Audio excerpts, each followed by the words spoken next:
Here is the text exactly as you provided. Number 10. The phantom phone vibrate. You're sitting there, maybe watching TV or trying to be productive when you feel it. The unmistakable buzz of your phone in your pocket. You reach for it, pull it out, and nothing. The screen is dark, no notifications, no new messages. It's a complete lie. This isn't a bug in your phone. It's a phantom vibration syndrome, and it's a glitch in your own brain. This creepy little trick is all about expectation. Our brains are constantly on the lookout for patterns, and thanks to the constant presence of our phones, they've learned to associate a specific sensation with a specific reward. A new text, a like on social media, a new email.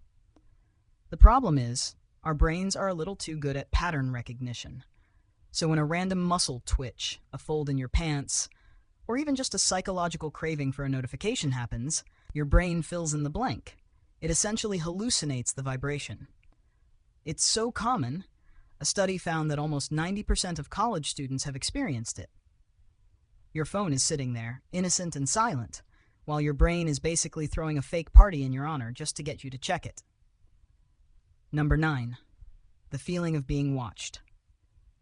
You're home alone, the sun has set, and the house is quiet. Suddenly, you get that prickling feeling on the back of your neck. The hair stands up, and you're sure with an almost supernatural certainty that you're not alone. You whip your head around, scan the empty hallway, and, of course, there's nothing.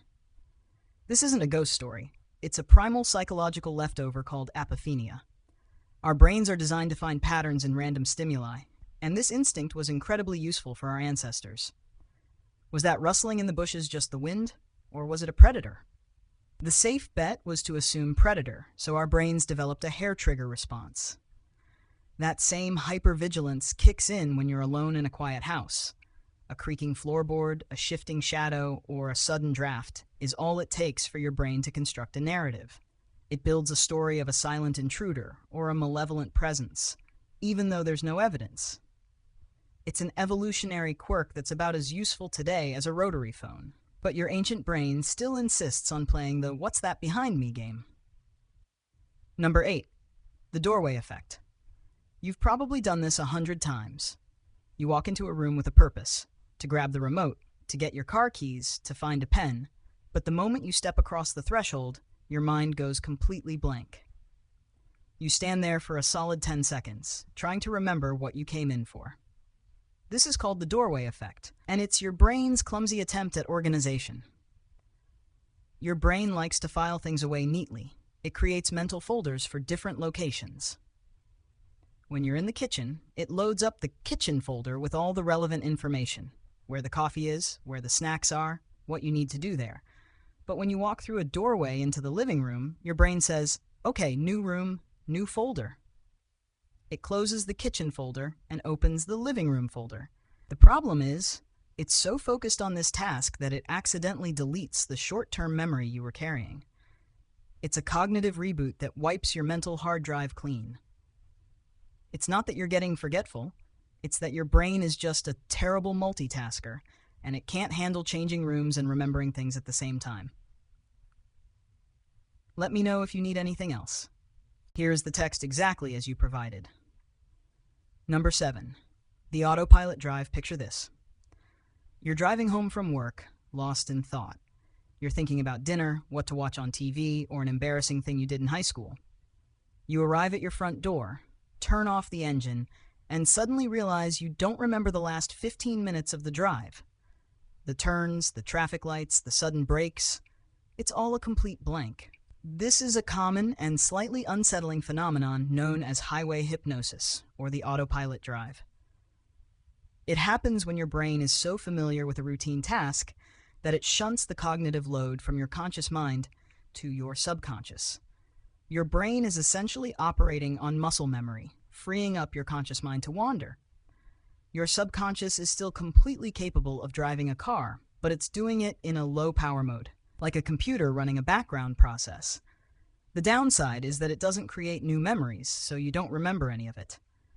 It's an efficient system, but it's also a little creepy to think that you've just been a passenger in your own body for the last quarter of an hour. Number 6. The call of the void. You're standing on the edge of a tall building, a cliff, or a subway platform, and for a fleeting, terrifying moment, you get the urge to jump. You're not suicidal, you're not depressed, and you're perfectly happy with your life. Yet, a tiny, unsettling voice in your head whispers, "What if?" This is the call of the void, or as the French call it, l'appel du vide. It's a psychological phenomenon where we feel an inexplicable impulse to do something dangerous, not because we want to die, but because our brain is trying to confirm that we don't want to die. It's a weird, backwards way of your brain reassuring itself that you're in control. The moment you have the urge to jump, you immediately snap back to reality and think, "Oh, thank goodness, I'm not crazy." It's an insane, high-stakes safety check. It's a moment of pure freedom, a brief flash of what could happen, followed by a rush of relief. It's not that you have a death wish. It's that your brain is a deeply dramatic risk manager that likes to throw a little drama into your day just to make sure you're paying attention. Number 5. Pareidolia.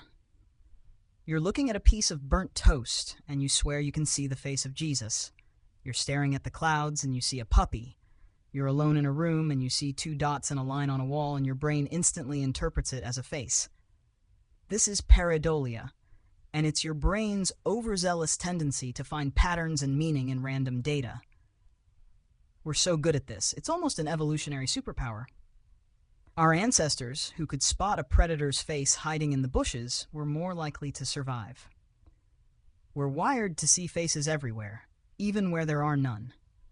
The brain has a specific part dedicated to facial recognition, and it's so good at its job that it sometimes works overtime, finding faces in everything from power outlets to coffee foam. It's not a ghost.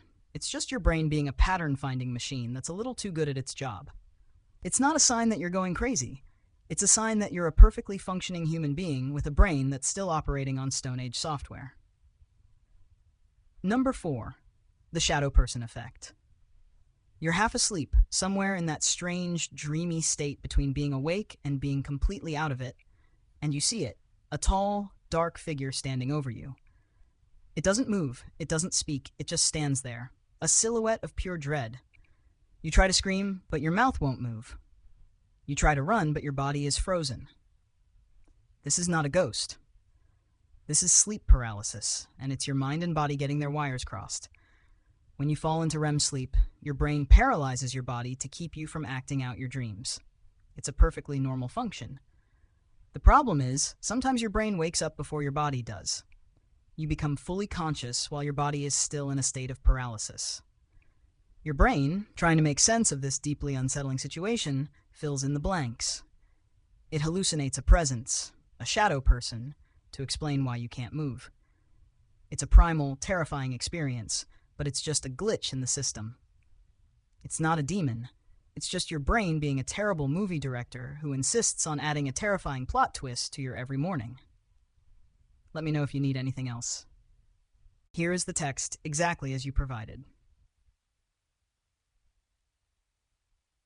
Number 3. The Mandela effect. You remember it perfectly. You remember that the Monopoly man had a monocle. You remember that the Berenstain Bears were spelled Berenstein. You remember that Jif peanut butter was always called Jiffy. But here's the thing, you're wrong. All of those things are false. The Monopoly man has never had a monocle.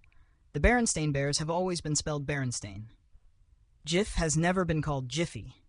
This is the Mandela effect, and it's a collective misremembering of facts or events. It's a creepy and unsettling phenomenon, and it's your brain's way of telling you that your memories are not as reliable as you think they are. The brain doesn't record memories like a camera.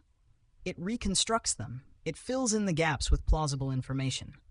So when you see the Berenstain Bears, your brain sees the name Berenstain, but it remembers the common spelling of E-I-N, and it fills in the blank. It's not a sign that you've slipped into an alternate reality. It's a sign that your brain is just a little bit of a creative storyteller. Number 2, the unsettling hum. You're trying to fall asleep, but you can't. There's a subtle, low-frequency humming sound filling the room. You get up, check the fridge, the air conditioner, the street outside. Nothing. It's just you and this unidentifiable hum, and it's slowly driving you crazy. This isn't a ghost or a broken appliance. It's a condition known as tinnitus, and it's a common and unsettling phenomenon. Your ears, which are basically just a complex network of tiny sensors, are sometimes oversensitive to the absence of sound. When you're in a quiet room, your brain tries to compensate by creating a sound. It's a bit like a TV with a weak signal. The screen fills with static.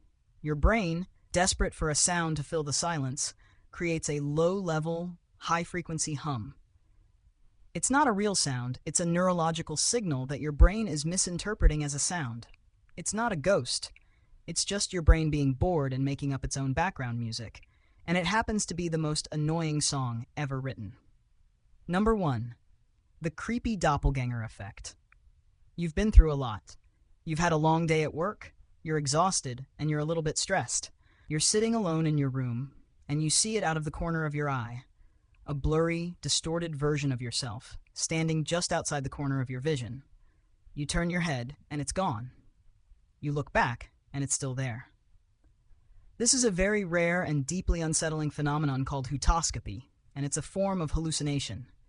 It's a creepy doppelganger effect, and it's your brain's way of dealing with extreme fatigue, stress, or psychological distress. It's a symptom of your brain breaking down under pressure. It's a glitch, a hallucination, a bug in the system. It's not a ghost, it's just your brain's way of saying, I'm so exhausted, I'm literally seeing things. It's your brain's way of telling you to get some rest, and it's a little bit of a terrifying wake-up call. Let me know if you need anything else.